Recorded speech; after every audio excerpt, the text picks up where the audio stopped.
أعوذ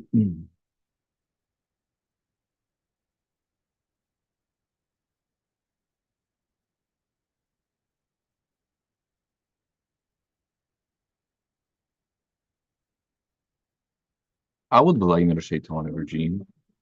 Bismillahir Rahmanir Rahim. In the name of Allah, the most compassionate, the most merciful. Verily, our praise is due to Allah. We praise Him, we seek His aid, and we ask for His forgiveness.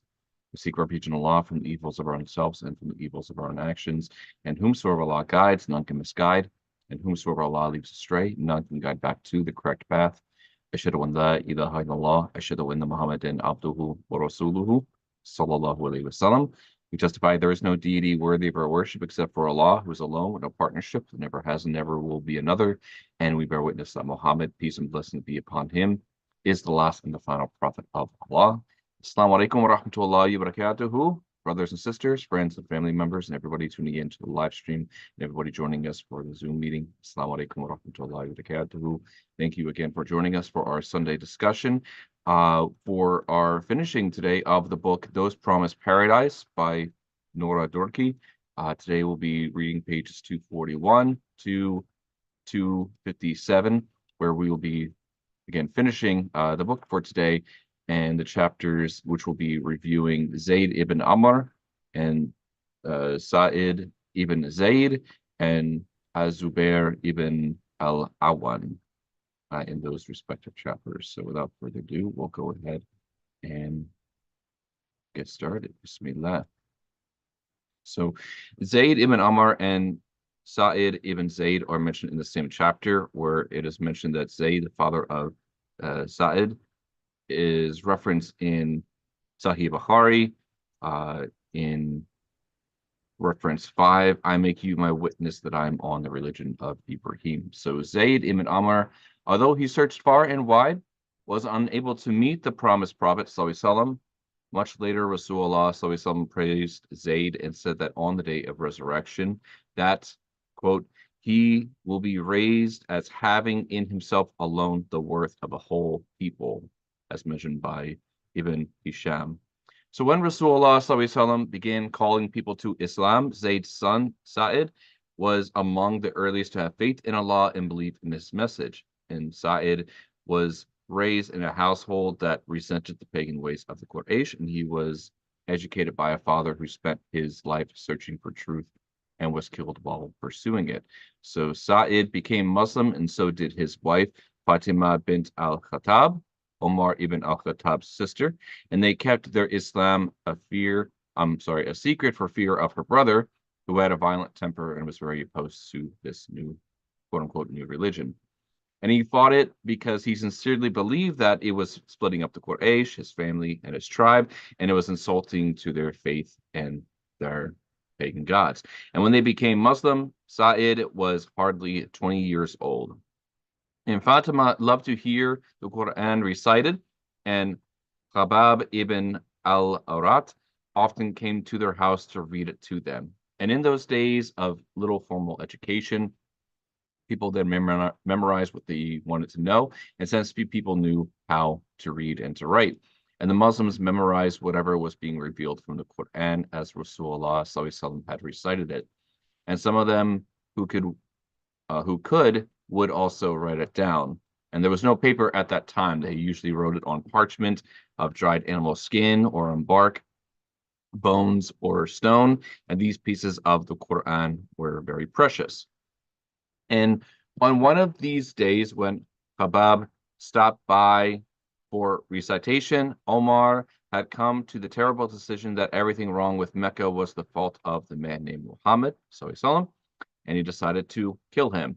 And his sword at his side, he stomped through the streets on the way to Muhammad and he was seen by Nu'aym, a secret Muslim, and Nu'aym asked him where he was going, and he said he was going to the apostate, the one who has left his religion, Muhammad in order to kill him. And Nu'aym was a quick thinker, and he saw that Omar was in the earnest and that he had to protect Rasulullah. So he had to turn Omar's attention to something else so that he would have time to run to the house of Arqam and warn Rasulullah. So he responded in saying, "You're fooling yourself, Omar. Do you suppose that Muhammad's tribe will leave you alive on earth if you kill him? Hadn't you better set your own house in order first? Hadn't you better take care of your own family?" To this, Omar responded, "My family? What is wrong with my family?" And Nuaim answered, "Your brother-in-law, Zaid, and your sister Fatima have both become Muslim and follow Muhammad in his religion, so you better go deal with them first." And this delay tactic had worked. Omar changed his direction and went to his sister's house, which was nearby. And just at that moment, Khabab was reading to them from the manuscript of Taha. And when they heard Omar's voice on the stairs, Habab hid and Fatima covered the manuscript so Omar would not see it. And Omar had already heard the reading on his way into the house and demanded to know what nonsense that he had heard. And Fatima and Said tried to tell him that it was nothing, but he fiercely insisted that he had heard something and knew that they had followed Muhammad. So he grabbed Said and began beating him, and Fatima jumped in to defend her husband, and Omar furiously hit and wounded her. And when he did that, they gave up trying to hide anything. They both exclaimed, "Yes, we are Muslim. We believe in Allah and His Prophet, and you can do what you like." And at that, Omar looked at his sister with blood on her face and felt very sorry for what he had done. And softening, he said to her, "Give me the sheet of which you were reading from, so I may see what Muhammad had brought." And Fatima bravely told him she feared she couldn't trust him with the text. He then swore by his gods that he would give it back, and she told him that his gods made him unclean, so he couldn't touch it. After he washed, she gave him the parchment, and then he began to read. And Omar was among the first Quraysh who could read and write, and he exclaimed, "How fine and noble is this speech!" Again, the sword Taha. And hearing this, Habab came out of his hiding place and said, "O Omar, by Allah, I hope that Allah has chosen you. For only last night I heard Rasulullah SAW praying to Allah that he strengthened Islam by either Abu al-Hakam or by Omar." And Omar asked Habab to lead him to Rasulullah so that he might accept Islam. And Sa'id and Fatima succeeded in taking one of their most important and dangerous men away from the Quraysh. And with both Hamza and Omar on their side, the Muslims felt more confident about moving about and declaring their beliefs. But furthermore about Sa'id ibn Zaid, ibn Omar ibn Nufail, and Fatima bint al-Khattab put all of their energy into the service of Islam. They immigrated to Medina with the first group of the Muhajirun, and Sa'id participated in all of the battles except for Badr, which he missed because he was on a mission for Rasulullah sallallahu alaihi wasallam.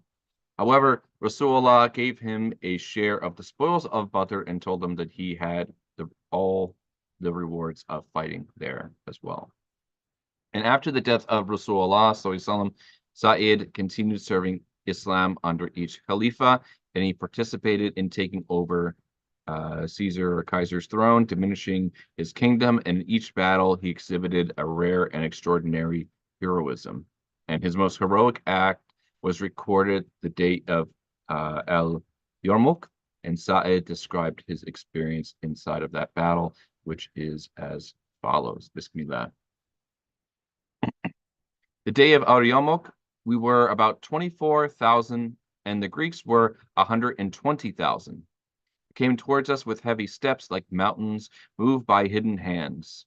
In the front ranks, they had bishops, patriarchs, and priests carrying crosses and praying loudly, and the whole army repeated the prayers after them like the rumbling of thunder.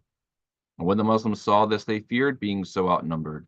Abu Ubaidah ibn al-Jarrah urged them to fight, saying, "O worshippers of Allah, defend Allah. He will defend you and make your feet firm. O worshippers of Allah, be patient, as patience is salvation from kufr, satisfaction with the Lord, and prevention from dishonor.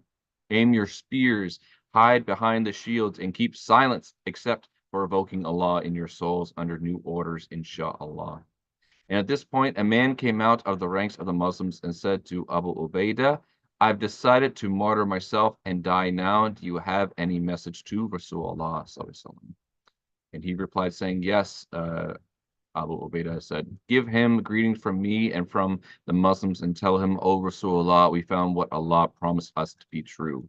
And as soon as I heard him and saw him drawing his sword, while going forward to meet the enemy, I dropped to the ground, knelt down, pointed my spear, and struck the first horseman to come.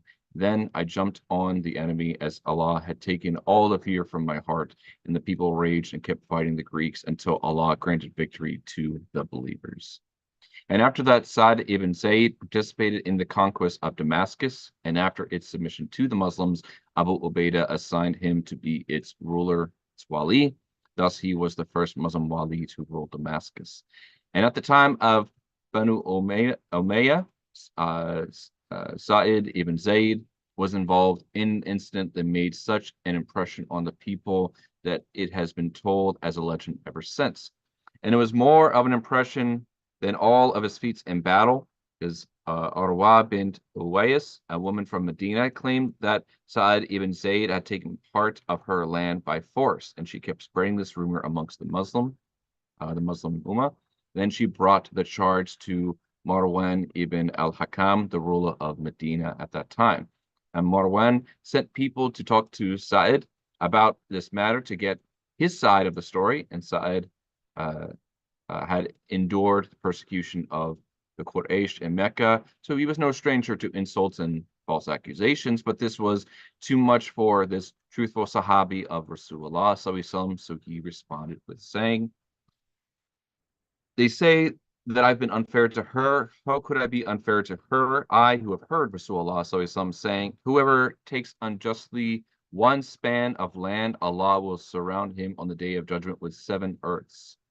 O Allah, she claims that I was unfair to her. If she is lying, then make her blind and throw her in the pit she is arguing about, and make my right as clear as sunlight to show the Muslims that I haven't been unfair to her."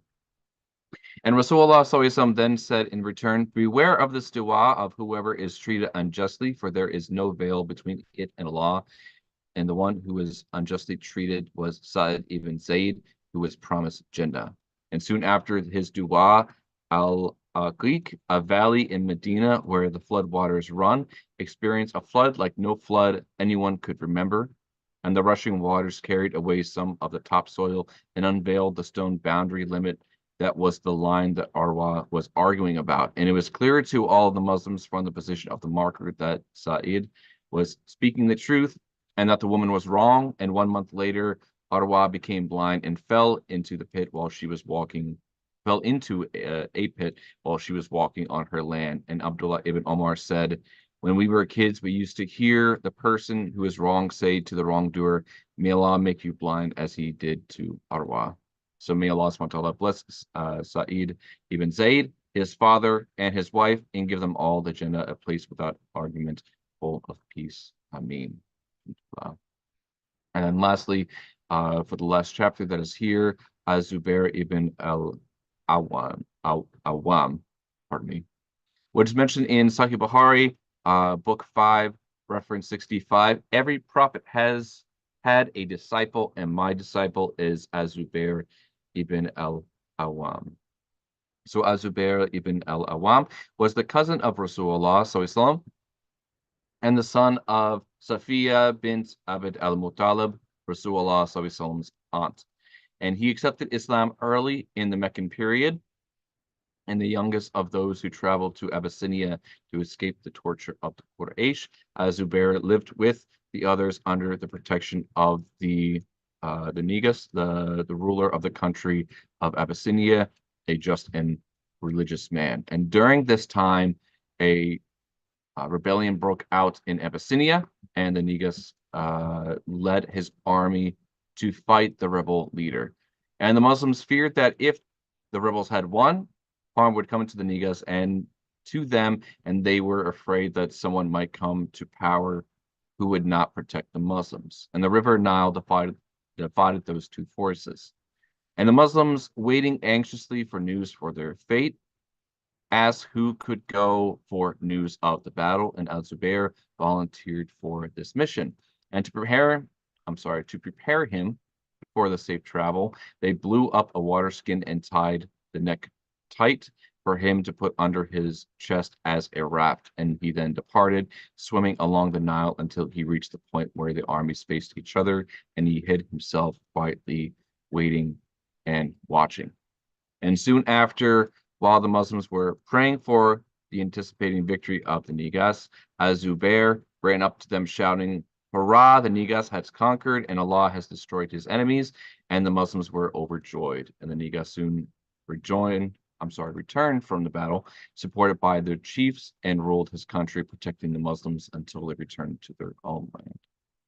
But going forward in time, after the immigration to Medina, Az-Zubair became one of the close Sahaba and supporters of Rasulullah Sallallahu Alaihi Wasallam.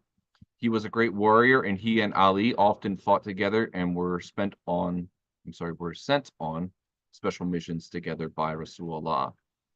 For example, when news came of the caravan leading to the Battle of Badr, the Muslims went out to capture it, and knowing that the Meccans had sent an army to protect the caravan, Rasulullah Sallallahu Alaihi Wasallam anticipated that he might meet the army before being able to reach the caravan and its riches. However, until the Muslims approached Badr, they did not know which of them they would meet first.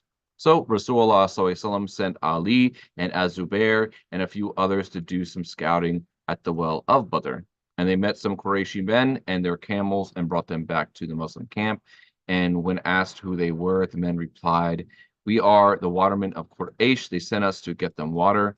And the Muslims were disappointed to hear this, knowing that the men were with Abu Sufyan and not the army. And after some interrogation, the two men said, "Stop, that we are from Abu Sufyan." And they were brought to Rasulullah Sallallahu Alaihi Wasallam, who asked, "Tell me about the Quraysh." And they said that they are behind this hill, which you see on the farthest side. And they said, "How many are there?" And they responded with, "Many." And they said, "How many?" And they said, "We do not know." And Rasulullah then asked how many beasts they slaughtered each day, knowing that they would only slaughter what they needed that day to feed an army. And by that answer, they could estimate the number of soldiers, and they replied saying 9 or 10. So based on this response, Rasulullah Sallallahu Alaihi Wasallam announced that the people are between 900 and 1,000, and then asked how many of the nobles of Quraysh were among them. And the men rattled off many names, including most of the Quraysh leaders who had badly tortured the Muslims. And after hearing this, Rasulullah Sallallahu Alaihi Wasallam turned to his Sahaba and said, "Mecca has thrown you the pieces of its liver," which this term means that the liver is considered not only the best part of the meat to be to the Arabs, but the seat of the power of a person. And while this was going on, Abu Sufyan, a very smart man, had ridden ahead of his caravan to seek a path of safety, and he went to the wells of Badr and asked a man there whether he had seen anything unusual. And the man, who had been there for a while, replied, "No, only 2 riders who stopped at this hill and took water away in a skin." And Abu Sufyan went up the hill and searched around, where he found some camel droppings. In the camel droppings were date stones. And by Allah, he said, "This is the fodder of Medina." And he returned swiftly to his caravan and changed its directions to travel towards Mecca by the coastal route, avoiding Badr. And when the Muslims met the army that day and defeated, Al-Zubair was one of the fighters who distinguished himself and led them to the victory, inshallah. But in the face of tragedy, going to another section in the book here, Al-Zubair also fought at and survived the Battle of Uhud, and he was present beside Rasulullah Sallallahu Alaihi Wasallam as the bodies of martyrs were lined up beside his uncle Hamza. And as was recounted in an earlier chapter regarding Hamza's body had become badly mutilated and was wrapped in a cloak. If I recall, there was over 70 stab wounds, arrow wounds, spear, wounds from the amount of, mutilation that the Quraysh had done to his body. But some of the women had come out to help and fight during the battle, and others came afterwards for news of loved ones. And Safiya, Az-Zubair's mother, approached the field to see her brother Hamza, and Rasulullah told Al-Zubair, "Go meet her and take her back so she does not see what has happened to her brother." And Al-Zubair stopped his mother from coming any further, saying, "Mother, the messenger of Allah orders you to go back." And Safiya replied, "Why? I've heard that my brother has been mutilated, and for the sake of Allah, is a small thing. He has fully prepared us for what has happened. I'll be calm and patient if Allah wills." And Az-Zubair went back to Rasulullah and told him what his mother had said. And Rasulullah ﷺ instructed Az-Zubair to leave her alone. And with that, Safiya came forward, looked at Hamza, prayed for him, asking Allah Azza wa Jal to forgive him, and said, "We belong to Allah, and to Allah do we return." And soon after, Hamza was buried. And Az-Zubair's bravery was evident in yet another battle. During the Battle of the Trench, Az-Zubair's son saw him riding his horse several times back and forth between the Muslim lines and the forts at Banu Quraidah, who had turned against them. And when he confronted his father about what he had seen, Az-Zubair replied, saying, "Did you really see me, son? Oh, my son, the reason is that Allah's Messenger had asked of us, who will go to Banu Quraidah and bring me their news. I offered to go, and when I came back, Allah's Messenger thanked me graciously, announcing, let my father and mother be sacrificed instead of you." And at the Battle of Khaybar, Az-Zubair fought with the other Sahaba, seeing fort after fort fall before them. And finally, they approached the last two forts, and the siege then lasted 10 days and nights, and some strong Jewish warriors came out from the forts for single combat, and one of them, named Marhab, was killed. Then his brother Yasir came out to fight, and as was the custom, he put his challenge of the Muslims into poetry, which is referenced in saying, "Khaybar knows that I am Yasir, fully armed, a doughty warrior, as when lions advance at my rush, the enemy give way before my onslaught." And Az-Zubair rose to the challenge, replying, "Khaybar know that I am Zabar, chief of a people, no cowardly runaways, the son of those who defend their glory, the son of princes, O Yasir. Let not all the unbelievers deceive you, for all of them are like a slowly moving mirage." And Safiya, who was there, asked Rasulullah SAW, "Will he kill my son, O Messenger?" And he responded, SAW, saying, "Nay, your son will kill him if Allah wills." And so Az-Zubair slew Yasir.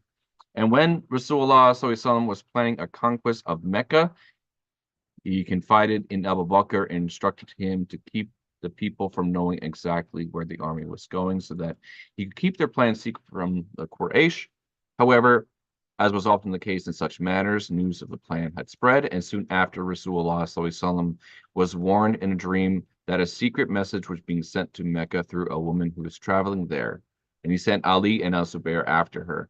And when the men found her on the road, they confronted her about the message, but she denied carrying any letter. And they made her dismount and then searched all of her baggage and found nothing. And knowing that Rasulullah SAW could not be mistaken, Ali threatened her that if she could not produce the letter, they would have to take further action. And seeing that he meant what he said, she told him to turn aside and then let down her hair, and hidden under her braids on the top of her head was a letter. And they promptly took it from her and rode back to Medina. And they discovered the letter was from Hatib ibn Abu Balta, and when he had paid the woman to take it, to Mecca. And when brought before Rasulullah SAW, Abu Balta explained that he was a sincere Muslim, but he had family in Mecca and wanted to warn them against the danger, and Rasulullah SAW therefore forgave him. And soon after this, when they finally entered Mecca, Az-Zubair was appointed one of the leaders of the army. And Az-Zubair continued fighting for the freedom of the Muslims throughout his life. And during his last battle, he summoned his son Abdullah and shared with him his feelings that this would be his last fight. And he told his son that if he died in this battle, he must make sure to clear all of his remaining debts. "If you have any difficulty paying my debts," he said, "call upon your master." And his son was a bit puzzled by this remark and said, "Who is my master?" And Az-Zubair replied, "Allah." And that same day, Az-Zubair had died, and when his son checked his father's debts, he found that his father owed a great deal of money. And this was because he had a reputation for being honest and trustworthy, and people had come to him to leave their money in a safe place, and he had always told them Dear brothers, I possess no vaults for the safekeeping of your deposit. I would treat them as loans to me, and you will take the same back when you please.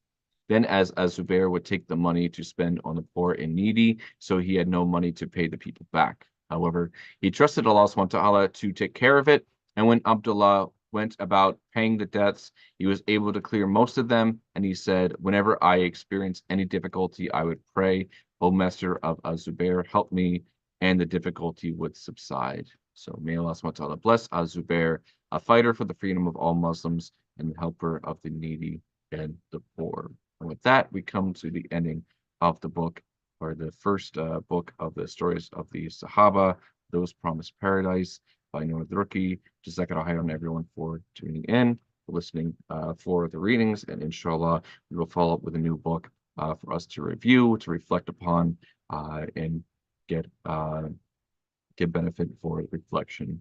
And with everyone who has joined us for any of those, may Allah subhanahu wa ta'ala reward you immensely for listening, for those reflections, and may we get benefit from these livelihoods of those Sahaba and greatly reward them for the work of which they have done and worth being remembered. Allahumma subhanaka wa bihamdi ashhadu an la ilaha illa anta astaghfiruka wa atubu ilaik. Assalamu alaikum wa rahmatullahi wa barakatuh.